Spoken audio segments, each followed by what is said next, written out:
2022년 1월 30일 일부 예배 하나님께 드리겠습니다.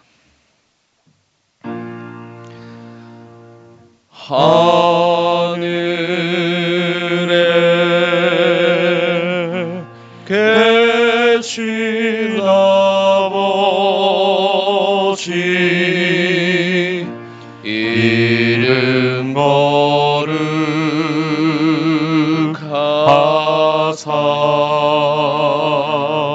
거룩하사 주님 나라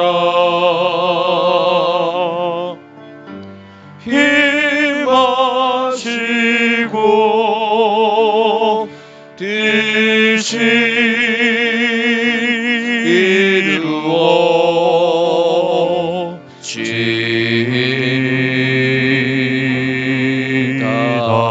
이루어지다. 일용할 양식 주시고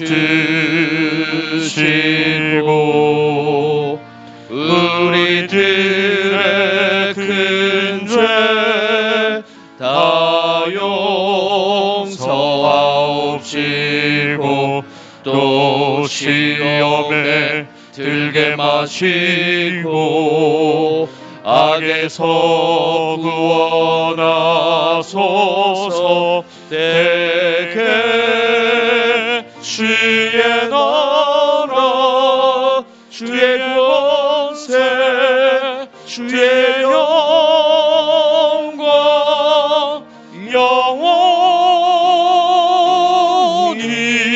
영원히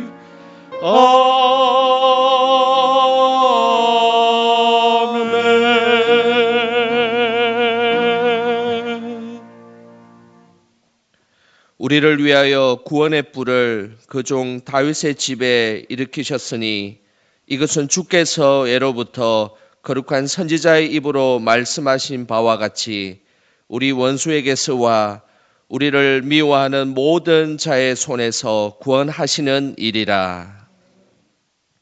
우리를 원수와 미워하는 자의 손에서 구원하여 주시는 하나님, 그 감사와 찬양을 하나님께 올려드립니다.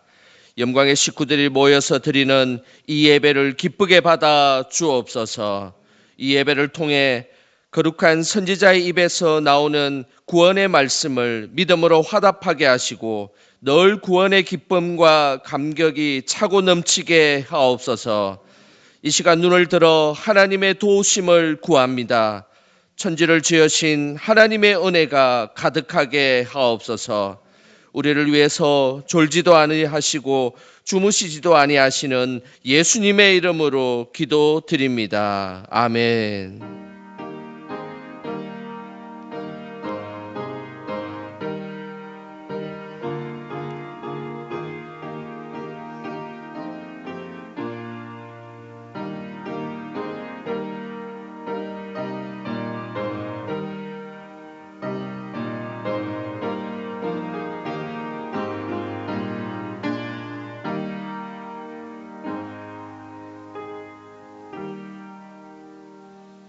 다 함께 자리에 앉으셔서 찬송가 305장 찬양하시겠습니다.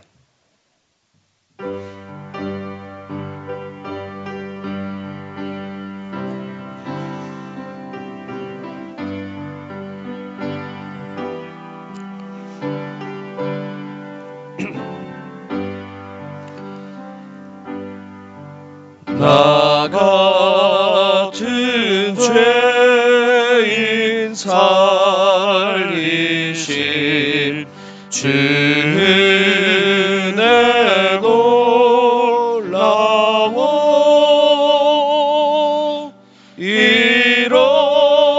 잃었던 생명 찾았고 광명을 얻었네. 큰 죄악에서 건지신 주 은혜 고마워.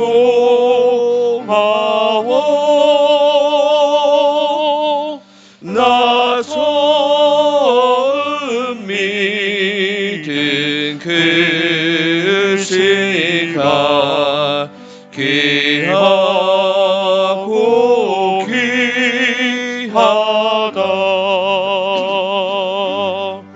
이제껏 내가 산 것도 주님의 은혜라. 또 나를 장차 본향에 인도해 주시리. 거기서 우리 영원히 주님의 은혜로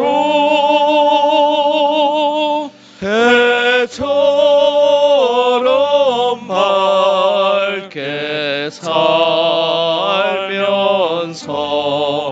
주 찬양하리라.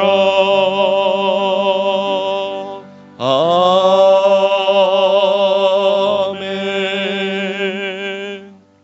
성취교독 시간입니다. 80번 고린도후서 4장 말씀입니다.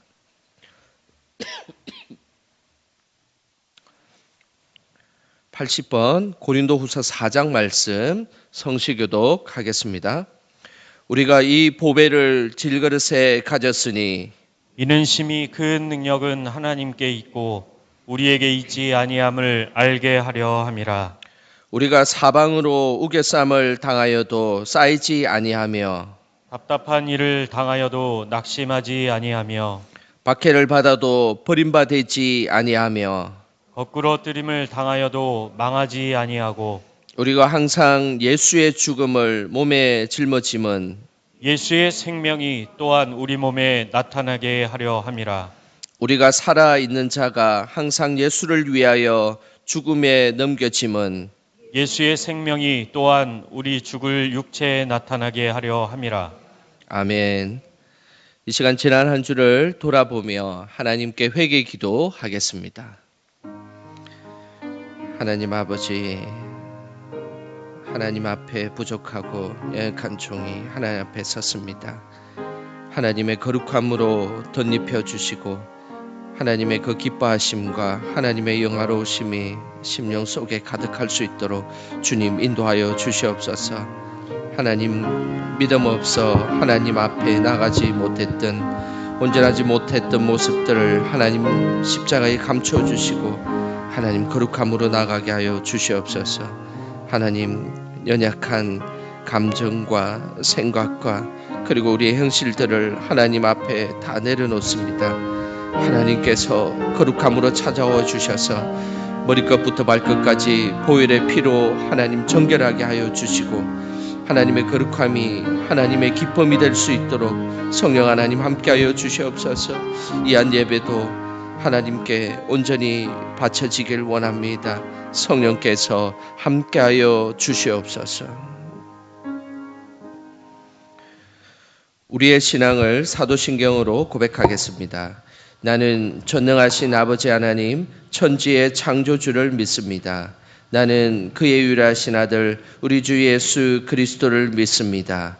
그는 성령으로 잉태되어 동정녀 마리아에게서 나시고 본디오 빌라도에게 고난을 받아 십자가에 못 박혀 죽으시고 장사된 지 사흘 만에 죽은 자 가운데서 다시 살아나셨으며 하늘에 오르시어 전능하신 아버지 하나님 우편에 앉아 계시다가 거기로부터 살아있는 자와 죽은 자를 심판하러 오십니다.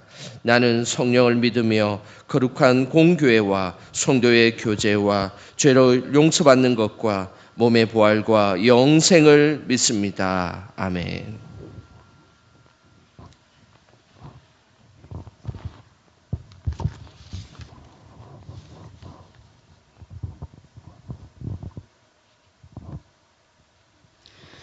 믿음의 기도는 병든 자를 구원하리니 주께서 그를 일으키시리라.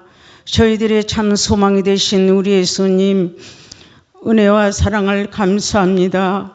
코로나 시기에도 몸된 교회와 성도들을 지켜주신 주님 감사합니다.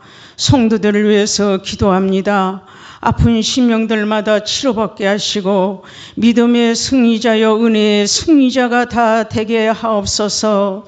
성도들 가정에 복을 받게 하옵소서. 대한민국을 사랑하신 우리 주님, 총선도 은혜 가운데 자라게 하시고 어려움 당하지 않도록 성령의 불담으로 지켜 주옵소서. 다음 세대와 봉사하는 손길들 복을 받게 하시고 은혜가 넘치게 하옵소서. 담임 목사님을 위해 기도합니다. 담임 목사님 강건케 하시고 목회 사역 마칠 때까지 주님의 능력이 우러노른 손길로 붙잡아 주옵소서. 부목사님과 전도사님 귀한 사명 잘 감당하여 하나님께 영광 돌리게 하시며 귀하게 쓰임받을 수 있도록 하나님 역사하여 주옵소서.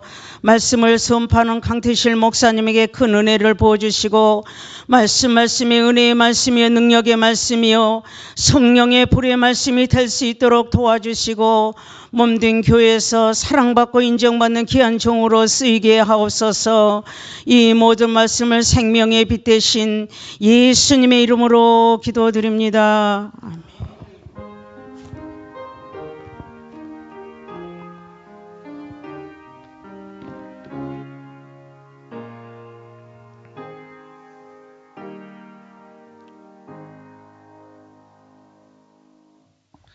이 시간 우리에게 주시는 하나님의 말씀은 베드로전서 1장 10절에서 12절까지 말씀입니다. 신약성경 377쪽에 있습니다. 베드로전서 1장 10절에서 12절까지 말씀 우리 같이 한 목소리로 말씀 읽겠습니다. 이 구원에 대하여는 너희에게 임할 은혜를 예언하던 선지자들이 연구하고 부지런히 살펴서 자기 속에 계신 그리스도의 영이 그 받으실 고난과 후에 받으실 영광을 미리 정언하여 누구를 또는 어떠한 때를 지시하는지 상고하니라. 이 섬긴 바가 자기를 위한 것이 아니요 너희를 위한 것임이 계시로 알게 되었으니 이것은 하늘로부터 보내신 성령을 힘입어 복음을 전하는 자들로 이제 너희에게 알린 것이요 천사들도 살펴보기를 원하는 것이니라. 아멘. 오늘도 이 아침에 예배의 자리에 나오신 우리 성도님들 주님의 이름으로 축복합니다. 설 명절을 맞이하여 우리 성도님들의 가정에 하나님의 은혜가 더 가득하시고 그리고 차고 넘치시기를 기도하도록 하겠습니다. 우리의 눈이 성숙하다는 것은 가치 있는 것을 가치롭게 보는 것입니다.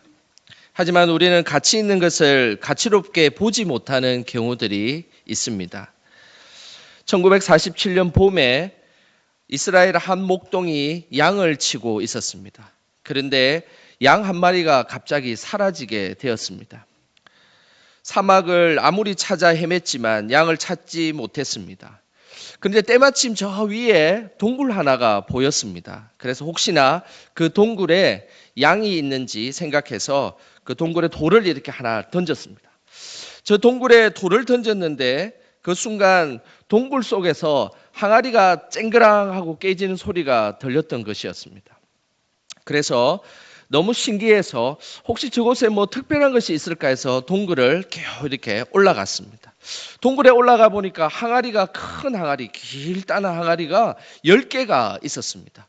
그리고 그 항아리 뚜껑을 열어서 그 안을 보니까 그곳에는 가죽 두루마리가 가득 담겨 있었습니다. 그 가죽 두루마리에는 그 목동이 잘 모르는 고대 언어가 적혀 있었습니다. 목동 그 가죽을 가지고 신발을 몇 개 만들었습니다. 그리고 골동품 상인에게 값싼 돈으로 그냥 가볍게 그 가죽 두루마리를 팔아버렸습니다. 그리고 나서 시간이 좀 흘렀습니다. 어느 날 히브리 대학에서 고고학과 교수였던 수케닉이라는 교수가 골동품을 지역에 수집하다가 우연히 그 가죽 두루마리를 발견하게 된 것입니다. 수케닉 교수가 보니 깜짝 놀랐습니다. 그 이유는 그 두루마리가 바로 성경의 사본이었기 때문입니다. 그리고 스케니 교수가 또 한 번 놀랐던 것은 이 성경 사본이 얼마나 오래됐는지를 살펴보고 연대기 측정을 해보니 무려 2000년이라는 긴 세월 속에 있었던 성경이었다는 사실을 발견하게 된 것입니다.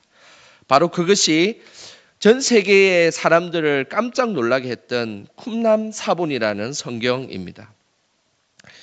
이 두루마리 성경이 2000년이 지나도록 보존될 수 있었던 것은 그 쿰란 지역이 아주 건조했고 뿐만 아니라 사람들이 잘 가지 않는 오지이고 동굴 속에 그 성경이 보존되었기 때문입니다. 그리고 그 성경은 필사를 하기 위해 평생 헌신했던 SNF파 사람들이 그곳에 모여 있었고, 그리고 로마가 예수님 당시에 쳐들어왔을 때 그들이 그곳에 곳곳에 그 주변에 있는 동굴에 성경을 숨겨놓았기 때문에 2000년이 지난 지금에 와서 그 성경이 발견되었던 것입니다. 그 성경의 가치를 몰랐던 목동은 그 성경으로 신발을 만들고 그리고 골동품 가게에 아주 값싸게 팔았던 것입니다. 그 이유는 그 가치를 몰랐기 때문입니다. 하지만 그 가치를 안 스케니 교수는 전 세계 성경을 연구하는 학자들에게 이 소식을 알렸습니다. 그곳에서 발견됐던 구약 성경은 엑소더스를 제외한 모든 성경이 완벽하게 보존되어 있었던 것입니다. 결국 쿰란에서 발견된 성경은 세계적 가치를 인정받게 되고 오늘 지금 우리의 이 현대의 성경이 결코 한자도 틀림없는 하나님의 말씀 그리고 정확한 하나님의 말씀임을 다시 한 번 더 2000년 전에 기록된 그 성경의 말씀을 통해서 우리에게 인정하게 되었다는 사실입니다. 우리에게 필요한 것은 가치 있는 것을 가치롭게 보는 눈이 우리에게 필요합니다. 사도 베드로는 베드로전서를 기록하면서 흩어진 나그네로 살아가는 성도들이 가치롭게 생각해야 되는 것이 있다라고 말씀하였습니다. 그것이 바로 구원입니다. 믿음에 있어서 우리는 구원을 매우 가치롭게 생각해야 하는 것입니다. 오늘 본문에는 구원의 가치가 얼마나 중요한지를 말씀하고 있는데 그 구원의 가치를 알고 싶었던 두 종류의 대상이 이 성경에는 나오고 있습니다. 먼저 구원의 가치를 알고 싶었던 첫 번째 대상이 10절에 그 내용이 나옵니다. 우리 10절 말씀 같이 함께 읽어보겠습니다. 이 구원에 대하여는 너희에게 임할 은혜를 예언하던 선지자들이 연구하고 부지런히 살펴서, 오늘 보면 10절에 보면 하나님의 구원에 대해서 그 가치를 알고 싶었던 한 대상이 나옵니다. 그것은 바로 선지자들입니다. 구약시대의 선지자들은 구원이라는 놀라운 신비를 알고 싶어 했습니다. 그래서 오늘 이 10절 끝부분에 보면 연구하고 부지런히 살펴서라는 말이 나옵니다. 그리고 뿐만 아니라 11절 끝부분에 보면 상고하니라라는 말씀이 나옵니다. 이 예언을 하던 선지자들은 구원에 대해서 너무너무 알고 싶었던 것입니다. 그래서 연구하고 부지런히 살피고 상고하였다라고 말씀하고 있는 것입니다. 연구하고 부지런히 살폈다는 말은 조사하고 찾고 묻고 심사숙고했다는 것입니다. 구약의 예언자들이나 선지자들은 우리에게 구원을 주시는 하나님의 말씀을 항상 연구하고 부지런히 살폈습니다. 그리고 그 구원의 흔적이 어디에 곳곳에 나오는지를 묵상하고 기도하고 하나님의 은혜를 구했던 것입니다. 그래서 신약과 구약의 이 구원이라는 이 단어는 무려 541번이나 나옵니다. 성경의 많은 비중을 차지하는 단어 중에 하나가 구원이라는 단어입니다. 특별히 구약 성경의 시편과 그리고 예언서에 이 구원이라는 단어가 집중적으로 많이 나오는 것입니다. 그만큼 선지자들은 구원에 대해서 관심이 많았고 그리고 그 구원의 비밀을 풀기를 그들은 원했다는 것입니다. 그 중에서 다니엘서를 한번 보도록 하겠습니다. 다니엘서 9장 2절 말씀입니다. 우리 화면을 보시면서 다니엘서 9장 2절 말씀 함께 읽겠습니다.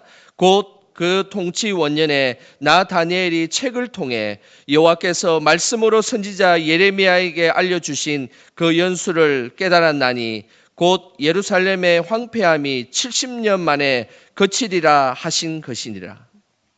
바벨론 포로기의 선지자로 활동했던 다니엘은 이스라엘 백성의 구원에 대해서 관심이 있었습니다.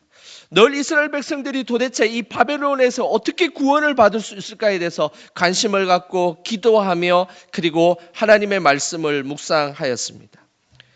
연구하고 부지런히 살펴본 결과 과거의 예레미야 선지자의 말씀을 연구했던 것입니다. 그 결과 이스라엘 백성들이 70년이 지나면 바벨론 포로 생활에서 벗어나 구원을 받을 것이다 라는 사실을 다니엘이 알게 된 것입니다. 구약의 선지자들은 예수 그리스도라는 구원을 직접 보지는 못했지만 희미하게나마 우리를 구원해 줄 메시아가 올 것이고 그리고 우리의 삶의 어려운 문제를 해결해 줄 궁극적 메시아가 올 것임을 선지자들은 알고 있었습니다. 그래서 끊임없이 그 구원이 도대체 구체적으로 어떤 구원인지, 누가 와서 그 구원을 이루어 줄 것인지, 어느 때에 그 구원을 이루어 주실 것인지를 연구하고 부지런히 살폈던 사람, 그 사람들이 바로 구약의 선지자들이었습니다. 뿐만 아니라 구약의 선지자 외에 우리의 구원의 가치를 알고 싶었던 또 다른 대상이 있습니다. 그것이 바로 12절 마지막 부분에 나옵니다. 12절 마지막 부분에 보면 이런 말씀이 있습니다. 천사들도 살펴보기를 원하는 것이니라. 구원의 가치를 알고 싶었던 또 다른 대상은 천사들이었습니다. 천사들도 구원에 대해서 알기를 원했습니다. 천사들은 하나님이 이 땅에 어떻게 구원을 이루어 가시는지, 그리고 구원받은 성도들이 어떻게 살아가는지 그 놀라운 구원의 비밀을 알고 싶었습니다. 그래서 천사들도 살펴보길 원하는 것, 그것이 바로 구원이었습니다. 창세기 3장에 보면 하나님이 천사들에게 중요한 임무를 수행하게 했습니다. 그것은 구원을 상징하는 생명나무를 지키게 한 것입니다. 창세기 3장 24절 말씀 우리 화면을 보시면서 함께 읽어보겠습니다. 이같이 하나님이 그 사람을 쫓아내시고 에덴 동산 동쪽의 그룹들과 두루 도는 불칼을 두어 생명나무의 길을 지키게 하시니라. 여기에서 오늘 이야기하는 그룹은 천사를 의미합니다. 하나님은 아담과 하와가 하나님의 명령을 어기고 선악과를 따먹은 후 천사들에게 지시한 것이 있습니다. 그것은 바로 에덴 동산의 구원을 상징하는 생명나무를 지키는 일이었습니다. 인류의 시초부터 천사들은 구원에 대해서 관심이 많았습니다. 누가 구원을 얻기 위해 생명나무 열매를 따먹을지에 대해서 관심이 있었던 것입니다. 그리고 누군가가 그 생명나무 열매를 먹고 구원을 받게 되면 천사들은 너무너무 기뻐서 천상에서 기뻐한다라고 말씀하고 있습니다. 그 내용이 누가복음 15장 10절에 나오는데 우리 함께 화면을 보시면서 읽어보겠습니다. 내가 너희에게 이르노니 이와 같이 죄인 한 사람이 회개하면 하나님의 사자들 앞에 기쁨이 되느니라. 이 땅에서 한 사람이 회개하여 구원을 받게 되면 천상에서 큰 기쁨이 있다라고 말씀하고 있습니다. 그 중에 하나님의 사자인 천사들도 그 구원받은 자들이 회개해서 하나님의 구원에 이르게 되면 너무너무 기뻐서 그 기쁨을 주체할 수 없을 정도의 기쁨을 맞이한다라고 말씀하고 있는 것입니다. 천사들이 구원에 대해서 기뻐한다는 것은 그만큼 구원에 대해서 관심을 많이 가지고 있다는 것입니다. 이처럼 구약의 천사들도, 구약의 선지자들도, 그리고 천상의 천사들도 구원에 대해서 관심을 가지고 있고 구원의 놀라운 가치와 섭리를 알고 있었던 것입니다. 하지만 이들에게는 한계가 있었습니다. 구약의 선지자들 그리고 천상에 있었던 천사들은 구원에 대해서 알고는 있었지만 실제 구원을 이루실 분이 바로 예수 그리스도라는 실체는 알지를 못했습니다. 이것은 이제 구약을 넘어서서 신약의 성도만이 알 수 있는 놀라운 구원의 비밀인 것입니다. 그 구원의 비밀과 가치는 신약에 예수 그리스도가 오고 나서 제대로 알게 되었고, 그렇구나, 우리를 구원하시고 궁극적으로 메시아가 올 것이라는 그 수많은 선지자들의 예언과 확신들이 이제 신약에 와서 예수 그리스도를 통해서 정확한 실체로 그것을 보게 된 것입니다. 구약의 선지자들과 천사들이 그렇게 기다렸던 구원자 메시아가 바로 예수님이신 것입니다. 이 놀라운 구원의 비밀은 신약에 왔어야 비로소 완전하게 알게 된 것입니다. 그렇다면 과연 우리가 예수 그리스도를 통해서 놀라운 구원을 받았는데 그 구원이라는 것이 구체적으로 무슨 내용일까요? 그 내용이 바로 11절에 그 내용이 나옵니다. 우리 11절 말씀 다 같이 함께 읽어보겠습니다. 자기 속에 계신 그리스도의 영이 그 받으실 고난과 후에 받으실 영광을 미리 정언하여 누구를 또는 어떠한 때를 지시하는지 상고하니라. 예수 그리스도를 통한 구원의 핵심적인 단어가 11절에 나옵니다. 그 두 단어가 있습니다. 그 첫 번째 단어는 고난이고 두 번째 단어는 영광입니다. 고난은 예수 그리스도의 죽음을 의미합니다. 그리고 영광은 예수님의 부활을 의미합니다. 그러면 진정한 구원이 무엇이겠습니까? 예수 그리스도의 십자가의 그 구원과 고난과 그리고 부활이라는 이 놀라운 영광스러운 것. 그래서 고난과 부활이 하나가 될 때 우리는 진정으로 구원받았다라고 할 수 있는 것입니다. 구원은 십자가의 고난만 있거나 부활의 영광만 있으면 밤쪽짜리 구원입니다. 고난과 영광이 동시에 있을 때 진정한 구원이 되는 것입니다. 구원받은 우리에게 믿음의 균형이 필요할 때가 있습니다. 그것은 바로 우리가 십자가에 주님께서 주신 그 고난의 부분과 그리고 부활과 같이 영광의 부분이 동시에 균형 있게 우리에게 찾아올 때 우리는 균형 있는 구원을 맞이하게 되는 것입니다. 중세기에는 두 가지의 그런 독립적인 모습이 있었습니다.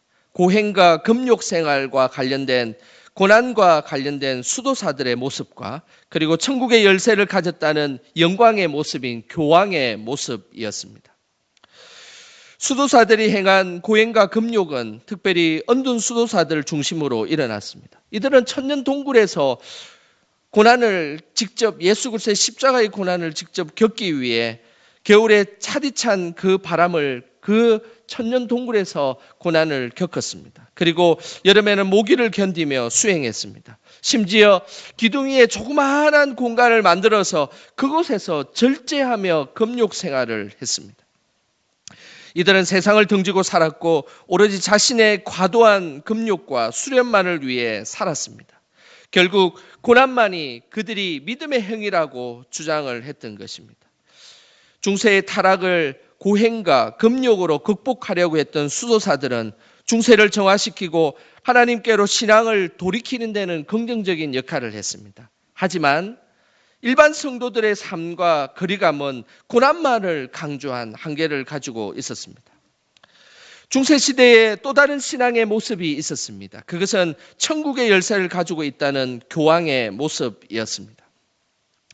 예수님이 베드로에게 천국의 열쇠를 주었다는 근거로 베드로의 직속 사도권을 계승받은 교황이 왕을 능가하는 무소 부재의 권위를 가지고 그 권위를 누렸던 것입니다. 그래서 이들은 하나님의 나라를 이 땅에 전할 수 있다라고 자신만만했습니다. 백성들의 가난에는 관심이 없고 오로지 하나님이 주신 특권과 영광만을 누리려고 했습니다. 결국 영광을 누리는 것만이 믿음의 행위라고 그들은 생각한 것입니다. 이들은 하늘의 영광을 이 땅에 재현하려고 했던 로마 교황청으로서 기독교 문화를 세상에 퍼지게 한 그런 공로는 있었습니다. 그러나 기독교의 영광만을 강조한 나머지 성경과 점차 멀어지고 사치와 방탕만이 가득했습니다. 결국 진정한 복음이라는 것, 우리가 아는 구원이라는 것이 무엇이겠습니까? 그것은 한쪽에 치우치는 것이 아닙니다. 고난과 영광이 균형을 이루며 하나로 나갈 때 그것이 진정한 우리에게 주신 하나님의 구원이며 그리고 복음인 것입니다. 우리는 항상 하나님 앞에서 낮은 자로 겸손하며 자발적 선택으로 십자가의 고난에 동참해야 합니다. 하지만 그렇다고 우리의 일상의 모든 것을 무시하고 매일 금식하고 인상을 쓰면서 자기를 학대할 필요는 없습니다. 또한 우리는 하나님 앞에서 영광스러운 존재로 이 땅에 당당하게 살아가야 합니다. 하나님의 자녀의 권세와 특권을 누리며 힘있고 담대하게 살아가야 합니다. 그러나 그 속에 교만이 있거나 거만해서는 안 됩니다. 또한 이웃을 배려하지 않고 자기 자랑에 빠져서는 안 된다는 사실입니다. 항상 우리는 영광 중에 있을 때 예수 그리스도의 고난을 생각해야 됩니다. 그리고 우리가 고난 중에 있을 때 예수 그리스도의 영광을 생각해야 되는 것입니다. 이것이 구원받은 자의 삶의 모습입니다. 어떤 순간에도 예수님의 십자가의 고난과 부활의 영광을 균형 있게 살아가는 저와 여러분 되시기를 주님의 이름으로 소망합니다. 하나님이 이런 구원받은 신약의 성도들에게 매우 중요한 구원의 초점을 오늘 12절에 이렇게 말씀하고 있습니다. 우리 12절 말씀 함께 읽어 보겠습니다. 이 섬긴 바가 자기를 위한 것이 아니요 너희를 위한 것임이 계시로 알게 되었으니 이것은 하늘로부터 보내신 성령을 힘입어 복음을 전하는 자들로 이제 너희에게 알린 것이요 천사들도 살펴보기를 원하는 것이니라. 바로 구약의 선지자들이 연구하고 부지런히 살핀 그 구원은 선지자들 자신을 위한 것이 아니라고 말씀하고 있습니다. 이 섬긴 바가 자기를 위한 것이 아니요. 그러면서 오늘 12절에 너희를 위한 것임이 계시로 알게 되었다라고 말씀하고 있습니다. 그토록 구약의 선지자들이 열심히 연구하고 살폈던 그 구원이 그 자신들을 위한 것이 아니라는 것입니다. 바로 이 땅에 하나님 나라를 위해서 살아가는 신약의 성도였던 그 너희들을 위한 것이다라고 말씀하고 있는 것입니다. 그 구원의 초점은 바로 우리를 향하고 있음을 기억하셔야 합니다. 구원의 초점은 외부나 타인에게 그 초점이 만들어져 있지 않습니다. 구원은 바로 우리 자신에게 향하고 있는 것입니다. 구약의 선지자도 천사들도 완전히 알지 못했던 그 놀라운 구원의 비밀들을 신약의 성도들에게 알려주신 것입니다. 베드로전서의 배경은 소아시아에 살아가고 있는 신약의 성도들입니다. 이 신약의 성도들은 지금 2022년을 살아가는 우리도 동일한 성도인 것입니다. 구약의 선지자들이 그토록 알고 싶었던 그 구원의 복음을 우리는 알고 있습니다. 그리고 천사들도 알기 원했던 그 복음의 비밀, 구원의 비밀을 우리는 이미 알고 있습니다. 우리는 예수님을 믿으면 구원받을 수 있고 그리고 믿지 않으면 구원받을 수 없다는 이 명확한 복음의 진리를 우리는 너무나 정확하게 알고 있고 믿음으로 고백하고 있다는 사실입니다. 그런데 과연 우리는 그 중요한 구원을 우리 삶의 문제가 있을 때 기준을 삼고 가치롭게 여기느냐라는 것입니다. 우리는 이렇게 질문해 보아야 합니다. 우리 인생에 있어서 중요한 돈의 문제와 생명의 문제가 발생했을 때 그 구원이라는 것이 우리 삶의 중요한 기준이 되고 있습니까? 라는 질문입니다. 어떻습니까? 우리 성도님들의 삶에는 이 질문이 어떻게 다가오십니까? 이 구원을 받았던 이 놀라운 감격과 영광스러움, 그 놀라운 지금까지 이어진 이 복음의 놀라운 진리들이 내가 정말로 중요한 돈의 문제가 발생했을 때, 생명의 문제가 발생했을 때, 건강의 문제가 발생했을 때 과연 그 구원이 나의 삶의 중요한 가치의 기준이 되어서 하나님 앞에 온전히 영광 돌리고 있으십니까? 하나님은 오늘도 우리의 삶에 구원이 우리의 삶의 중요한 가치의 기준이 되어서 하나님 앞에 영광 돌리기를 하나님은 오늘도 기대하고 계신다는 사실입니다. 우리들 교회에서 목회를 하고 계신 김양재 목사님이 쓴 절대 복음이라는 책이 있습니다. 이 절대 복음이라는 책에 이런 내용이 있습니다. 미국 휴스턴 어느 한 교회에 있었던 일입니다.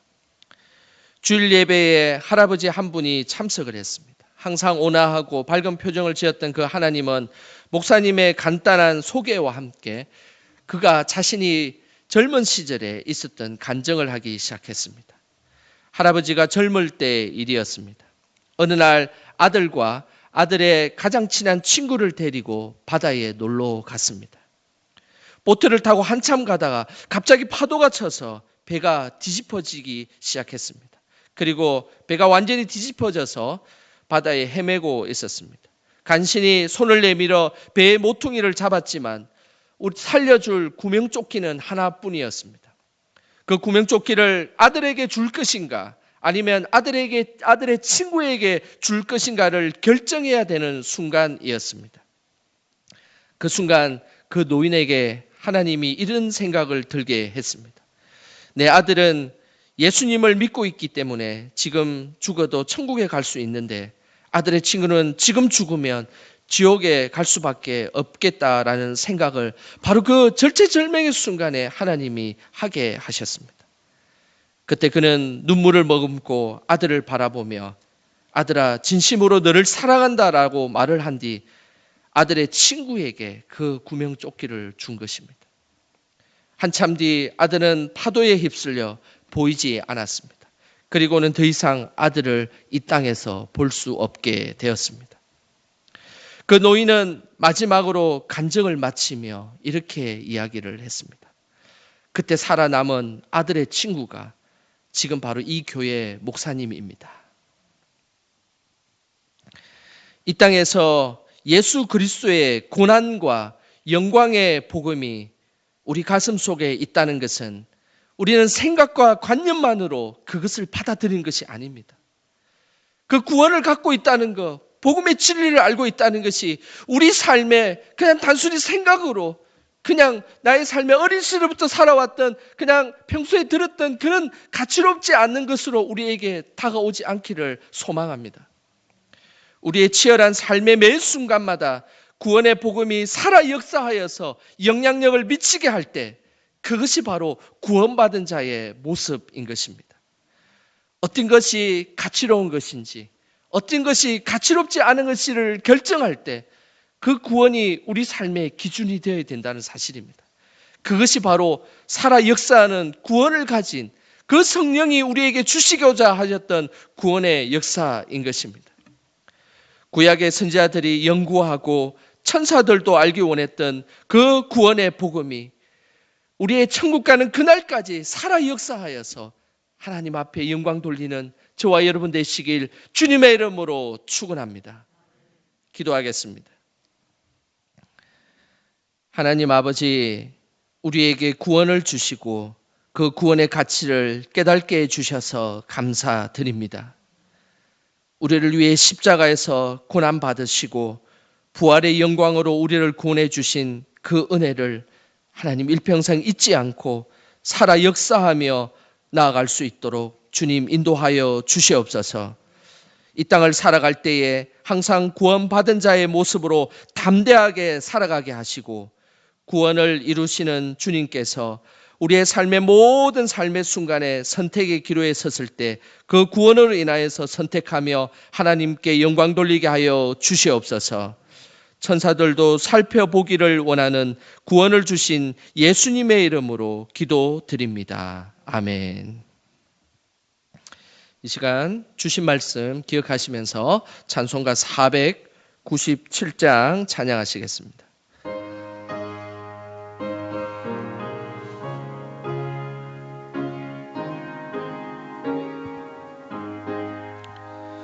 주 예수 넓은 사랑 그 크신 은혜를 나 힘써 전파함은 참 기쁜 일일세. 주 예수 복된 말씀 생명과 진리요 내 맘에 갈급함을 다 채워주시네. 옛부터 전한 말씀 주 예수 크신 사랑 나 항상 전파하길 참 기뻐하도다. 이 말씀 전할 때에 내 마음이 기쁘고 그 말씀 전할수록 새 기쁨 넘치네. 구원의 복된 말씀 못 들은 사람이 세상의 많음으로 힘써서 전하세. 옛부터 전한 말씀 주 예수 크신 사랑 나 항상 전파하기 참 기뻐하도다. 이 말씀 들은 사람 또 듣기 원하고 목말라 사모하니 그 말씀 들리라. 그 나라 영광 중에 나 부를 새 노래. 옛부터 전한 말씀 이 말씀 뿐일세. 옛부터 전한 말씀 주 예수 크신 사랑 나 항상 전파하기 참 기뻐하도다.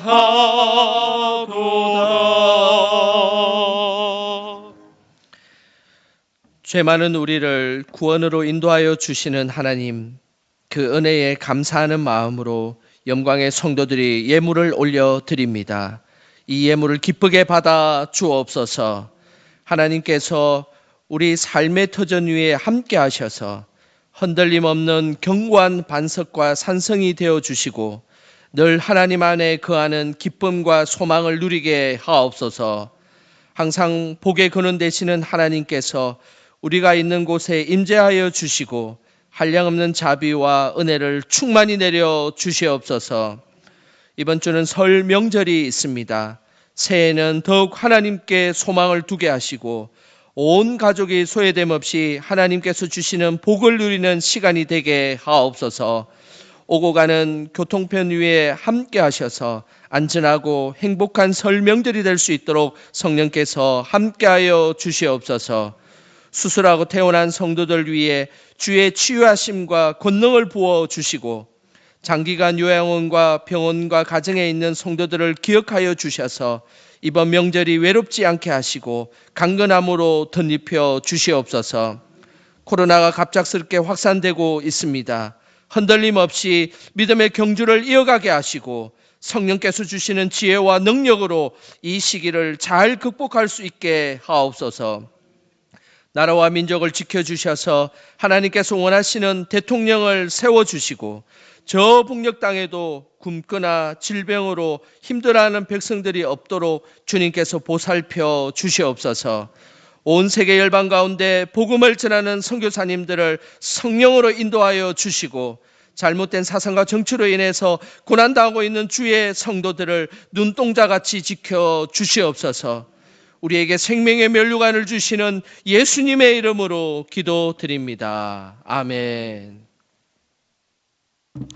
이 시간 성도의 교제 시간입니다. 우리 옆 사람에게 인사하는 시간 갖도록 하겠습니다.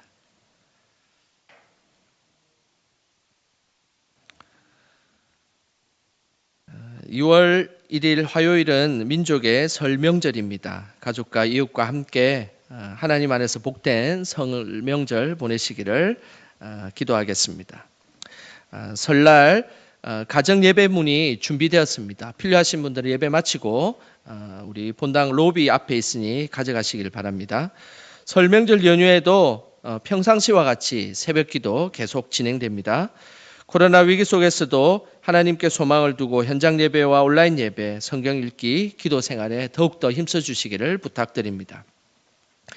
2022년 비전 헌금 작정에 함께 동참해 주시기를 바랍니다. 현재까지 138명이 동참해 주셨는데 우리 더욱더 동참해 주시기를 부탁드립니다.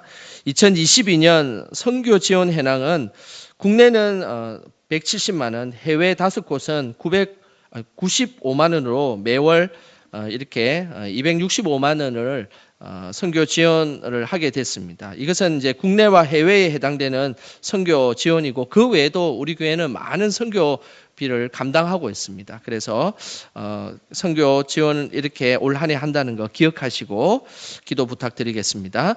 연방 영상 대신방이 진행되고 있습니다. 구역장, 부구역장들은 사무실을 신청해 주시길 바랍니다. 2월 3일은 노원과 우성 2구역, 그리고 4일에는 전농 4구역의 신방이 있습니다. 생명의 삶 2월호가 준비되었습니다. 책이 필요하신 분들은 가져가시고 자유롭게 헌금하시면 되겠습니다. 온라인으로 주일 헌금을 하시는 분들 중에 지난주에도 제가 광고를 드렸는데, 연말정산이 필요하신 분들은 주일 헌금, 온라인으로 주일 헌금을 하시는 분들은 그 연말정산 하기가 되게 까다롭습니다. 그래서 감사헌금으로 이렇게 해주시면 온라인으로 주일 헌금 하신 분들 중에 그 헌금을 감사헌금으로 표기해 주시면 연말정산 하는데 도움이 되겠습니다. 중보기도 팀원들은 중보기도실에서 좀 더 열심을 다해서 기도해 주시기를 부탁드리겠습니다. 오늘까지 총여전도에서 가래떡 판매합니다. 정교의 나날 성경 읽기 계속 진행되고 있습니다. 우리 최계찬 권사님께서 구약을 이독하시고 그리고 신약도 이독을 하셨습니다. 그리고 박상진 집사님께서 병원에 입원 가운데서도 신약을 일독해 주셨습니다. 감사드립니다. 금주 모임은 연휴이지만 평소처럼 새벽기도와 수요 예배 진행된다는 거 꼭 기억하시고 참여해 주시기를 부탁드리겠습니다. 이 시간 다 함께 일어나셔서 주님 다시 오실 때까지 찬양하고 예배를 마치도록 하겠습니다.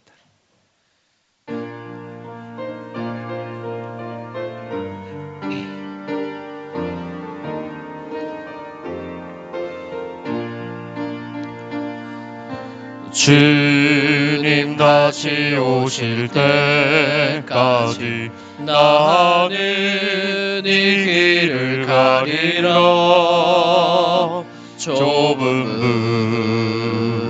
좁은 길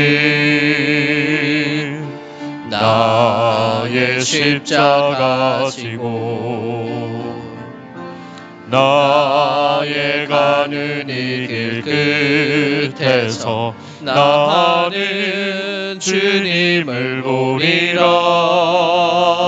영광의 내 주님 나를 맞아주시리. 주님 다시 오실 때까지 나는 일어나 달려가리라. 주의 영광 온 땅 덮을 때 나는 일어나 노래하리. 내 사모하는 주님 온 세상 구주시라. 내 사모하는 주님 영광의 왕이시라. 이 세상을 살아갈 때에 주님의 고난과 영광을 통해 성령의 능력으로 구원받은 자의 모습으로 담대히 살아가십시다. 이제는 우리 주 예수 그리스도의 은혜와 아버지 하나님의 사랑하심과 성령의 감화감동 위로하심이 우리를 위해 주신 구원의 복음을 확신하고 예수님의 십자가의 고난과 부활의 영광을 가지고 이 땅에서 담대히 살아갈 것을 결단하는 영광의 모든 성도들 머리 위에와 삶의 터전 위에와 이 나라의 민족과 세계 열방 가운데 이제로부터 영원히 함께 하시길 간절히 축원하옵나이다. 아멘.